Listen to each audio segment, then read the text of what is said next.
Hello, everybody. If you've ever walked into a college campus and wondered, hey, do I really belong here? Well, this is the podcast for you. Welcome to the Southeast Project, where we share real stories, practical guidance, and honest conversations that are going to help you not just survive college, but thrive. We are your host. I am Rico. And I'm Katrina. And this episode is being brought to you by the Masters in Higher Education College Counseling and Advising Program at Point Loma Nazarene University. Maybe this is not you right now, or maybe it is you as you're listening. This is an exceptional program where you'll learn actually how to have a lot of these conversations that we are having with you today. Well, anyway, let's jump right into the episode today. We are talking about different terms, let's say language that you need to know, and important dates, especially as we start the new year, that will be critical for you as you step foot on college campuses, or maybe if you're already there, things that you need to consider. So the first one we're going to talk about is admissions, the word admissions. And it's a team, not just a place, right, Katrina? Yes, or not just a person. There are a whole lot of people who are involved in admissions. And I don't know about you, but for me, the admissions process was one that was a little daunting. It was scary, thinking, okay, I'm the first in my family going to college. What is this? What do you need from me, right? Yes. Is this just automatic? Because for the past few years, I just went from elementary to middle school into high school. Didn't really have to worry about it. But now I have to submit an application. There's all these requirements, and I need to get through them. But so, what is admissions? These people, what do they do? And you have to pay for it. So it's not just picking classes. I think in high school, I thought of admissions as like, okay, what am I going to take this semester? What am I going to take in 10th grade? But now there's this process of I can't just say I want to do this. I have to figure out how I'm going to do it and how it's going to fit with my money, and is it full time or is it part time or is it morning or afternoon? I could take it any time of the day or night. That was crazy thought. Mm-hmm. Mm-hmm.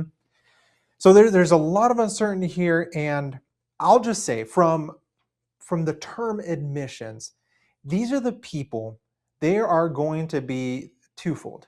Uh, Blatantly, they're recruiters, right? Right. They want to get the right people, and hopefully you are the right person for that right college.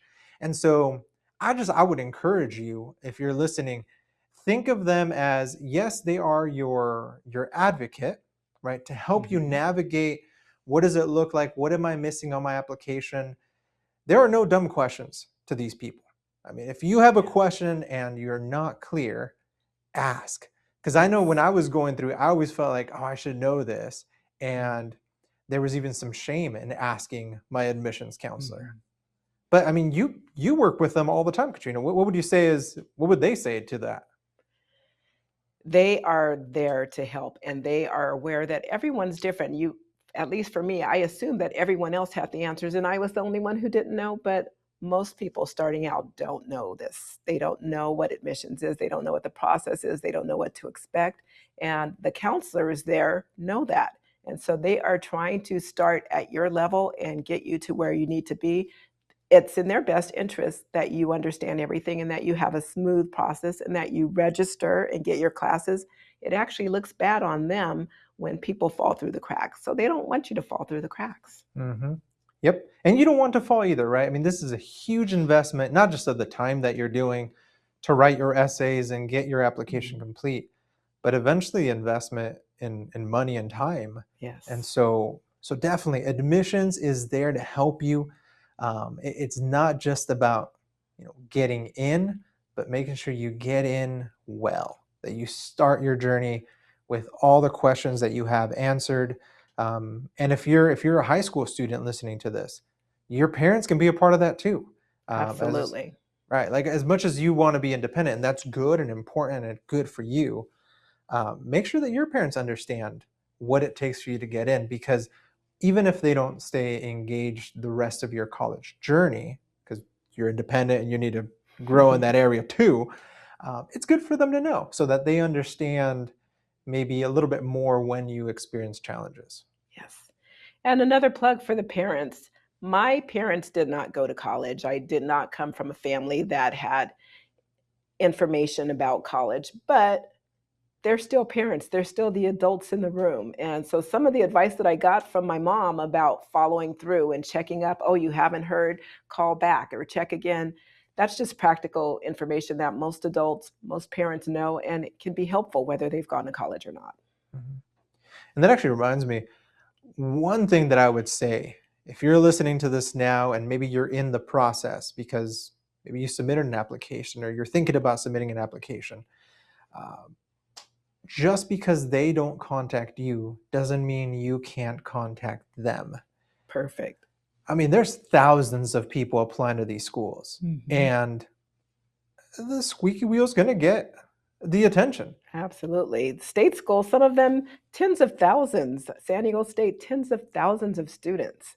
And so if you don't speak up, you could easily fall through the cracks. So you can also be that person who just keeps calling back. Well, what's going on? What's the next step? Or where am I in this process? And that will definitely be of value to you. Mhm. And just like you're checking in, check your email.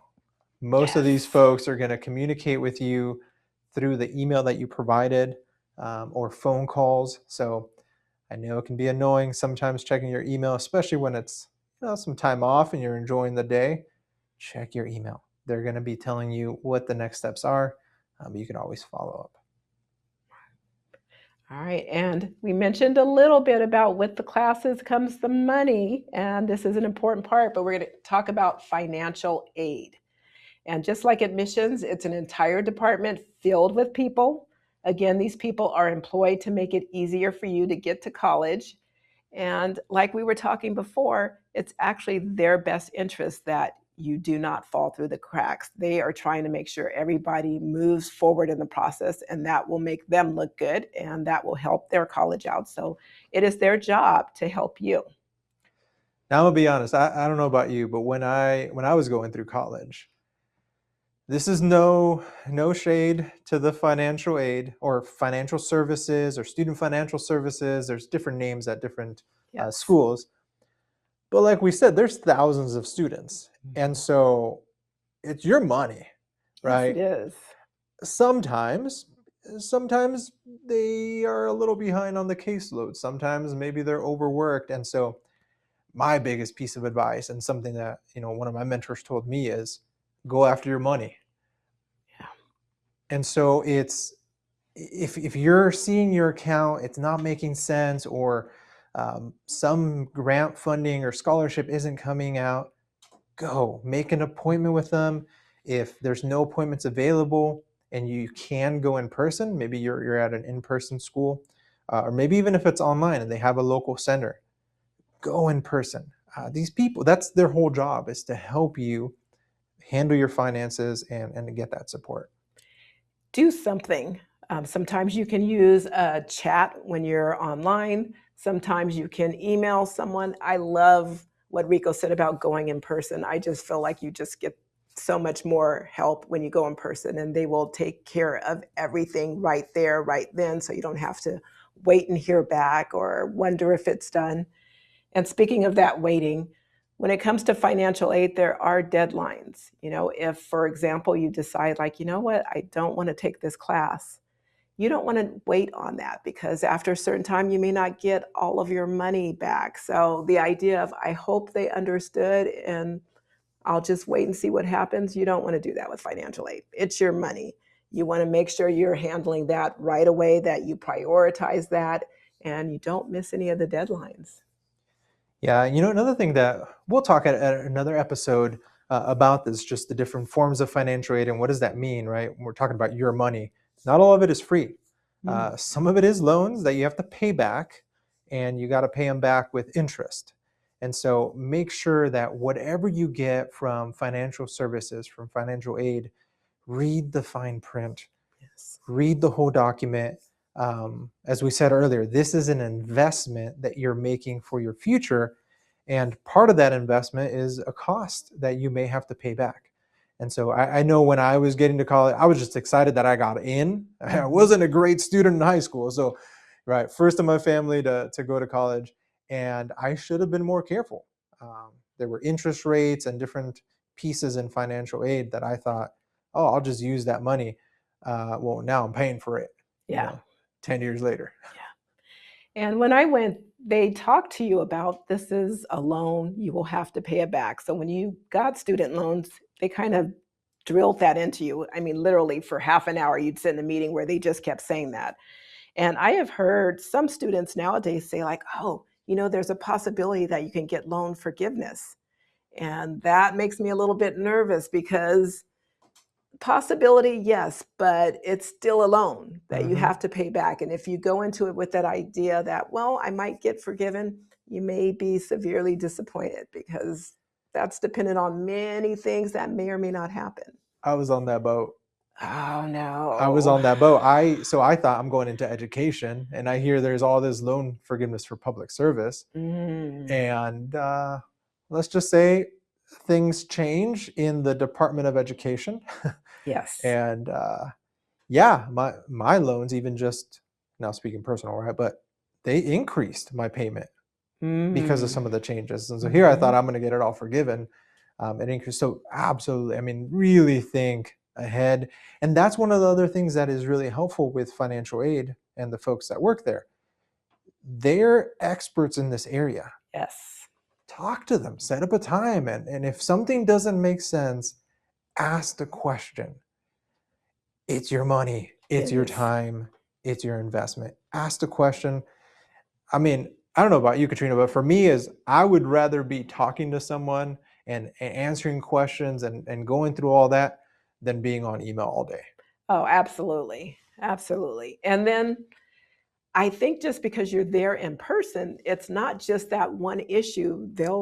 They will offer what else is there? Is there anything else? And then you can get several things taken care of and not just that one question. So you will find that you can get a lot of things taken care of in person. Mhm. All right. So another thing is now, let's say you got admitted, you got your money, you know how it's going to get paid for. And now the other term that is really important, and another group of people or person, maybe if you've identified yours, is academic advisors or your college counselor. And that's not mental health counseling. There's also those on college campuses. This is particularly with your the courses that you're going to be taking, right? So different terms that you might find is academic coach, student success coach, student success counselor. All those terms usually mean the same thing. But Mhm. I would say if you don't know the term yet and you already started applying or already accepted, find out, right? And you can ask, hey, who's the person that's going to help me with my classes? This group of people or this person makes sure that the courses that you're taking are the correct ones. I remember taking courses at the community college and taking the wrong class. And then when I went to transfer to Point Loma, some of those courses didn't transfer it. Right. And it wasn't Point Loma Nazarene University's fault. They have the courses that they needed for the degree I was pursuing. And it wasn't the community college that I attended's fault, really. It was mainly I didn't ask questions. I didn't meet with my counselor. And so I just thought, I remember it was like an astronomy course, and I wanted to know about planets and stuff like that. Mm, But it didn't meet the transfer requirement. right. So I paid all this money, wasted all this time. I guess I learned something, Yeah. but it didn't transfer over. And so these people will help you develop a program plan, right? Or maybe it's called a degree audit or a degree pattern. It's some sort of map or plan that has the courses you need to take for whatever your next step is.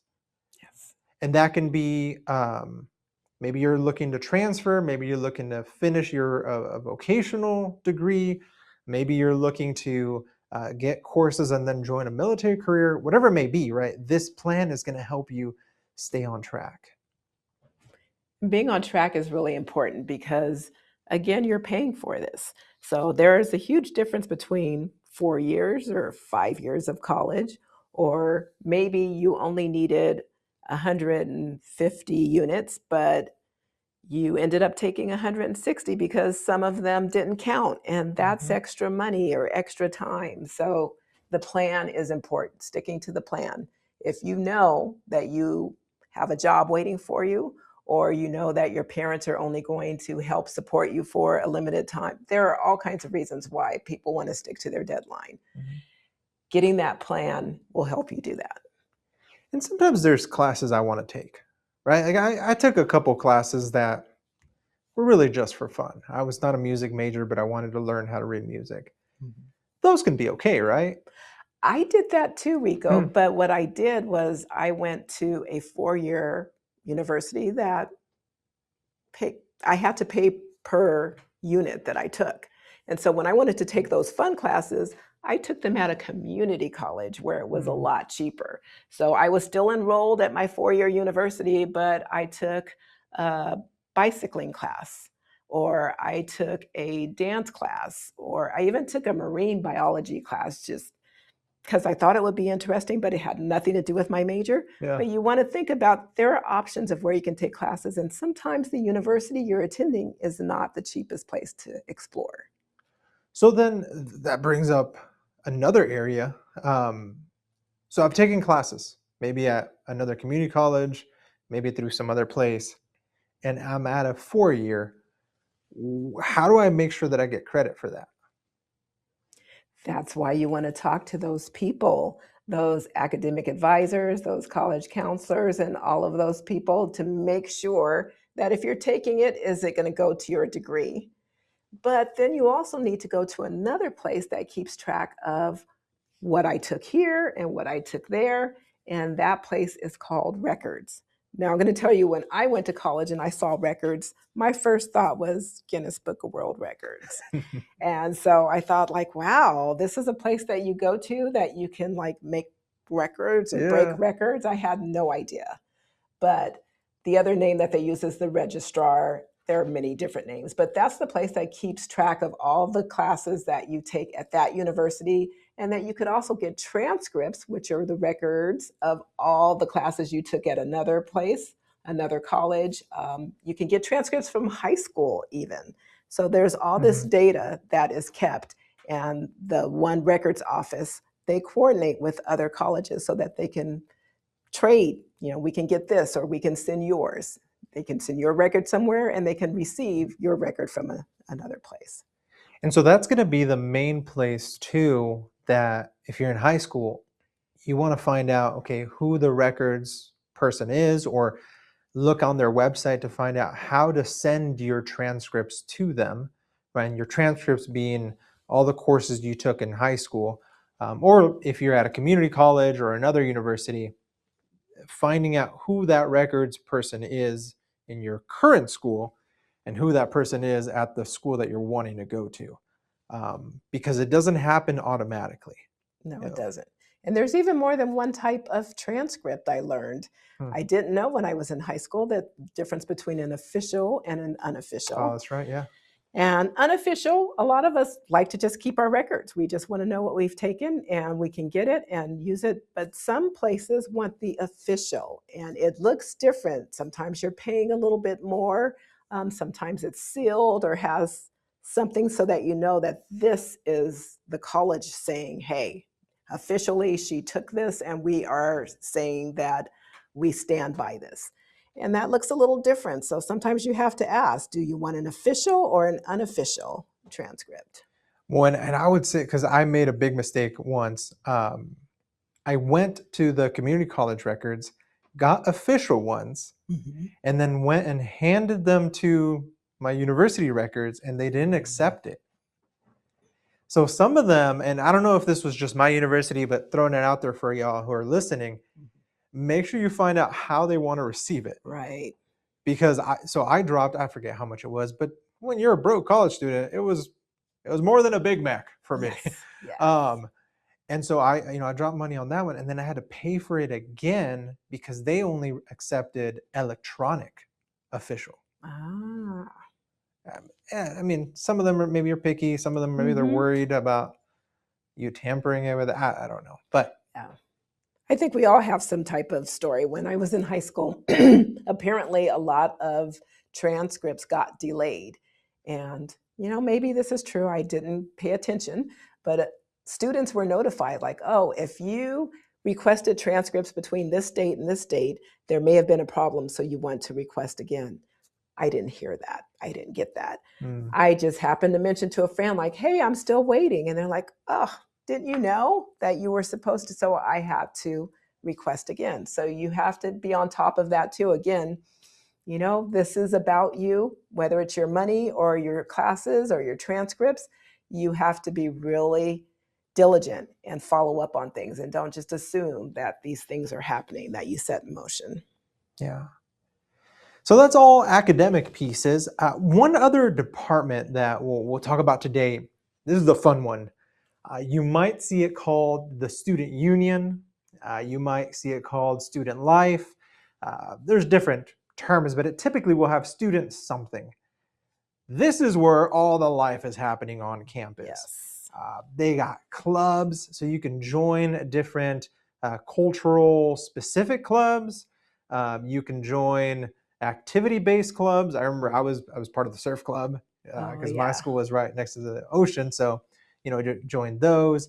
I was a commuter student, and so clubs and organizations and fun activities was a great way to get connected, and that mattered for me. Again, first generation student, never been to this thing called college, and through that student union, I was able to get a lot of support and just have a lot of fun. Yes, it is fun. And there's also, look at both sides. It's fun, and also it looks good to say that you've done those things. You get this degree Oh, and yeah. you're applying for jobs. It's nice to say I had a 3.5 GPA and I took these classes, but a lot of places like the well-rounded students. So it's even nicer to say, like, oh, they were in this club, or they were on the student body, or so I did some of that too. I did do some for fun, but some because I thought, like, this is going to look good on a resume, so I'm going to join this. I hadn't even thought about this, but you're right. The networks that you build. One of my first jobs right out of college, I got because, obviously there were other qualifications, but I got an interview because of somebody that I was in an organization with in Yeah. college. Yeah. I hadn't even thought about that for a while. Yeah. So there are lots of benefits to that. It's not just fun, but it could be helpful in the future. Yeah. Until you have too much fun. Yeah.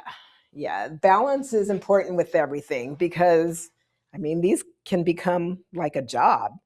Some of the fraternities, sororities can be 40 hours a week if you want it to be. You have meetings, you have events to plan, you have parties. It could be time consuming. Mm-hmm. Yeah, so as much as it's good and helpful, and you can definitely build a sense of belonging, whether you live on campus or not, just you know, be mindful of that. I would even say talk to your academic coach, your advisor, your counselor. Let them know what you're involved in. That's actually going to help them help you plan better. Mhm. Prioritizing is important. So with priorities, there's also deadlines. Yes, dates are important. Filing early, I know you hear about FAFSA all the time. I think that it's common now. When I was going to school, I didn't hear about that, but now you hear about FAFSA and applying for financial aid. And usually you're given a window.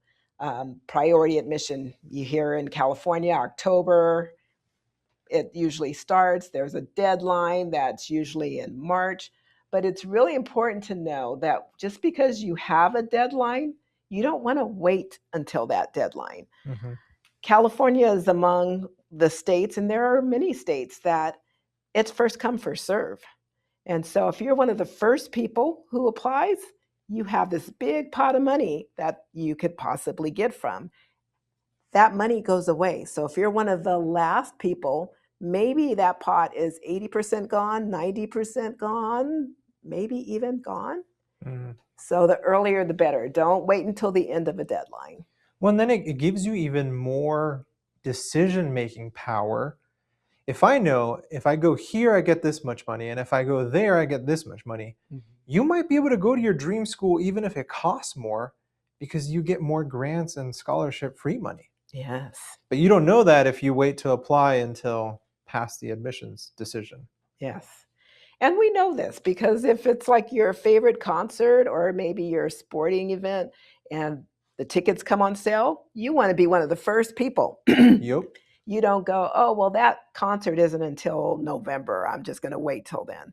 So just keep that same mentality that when it comes to things that are important to you, whether it be sports or even financial aid, that earlier is better. So as soon as it becomes open, you want to act on that because your chances are going to be better to get what you want. Mhm. So we hope that this is helpful.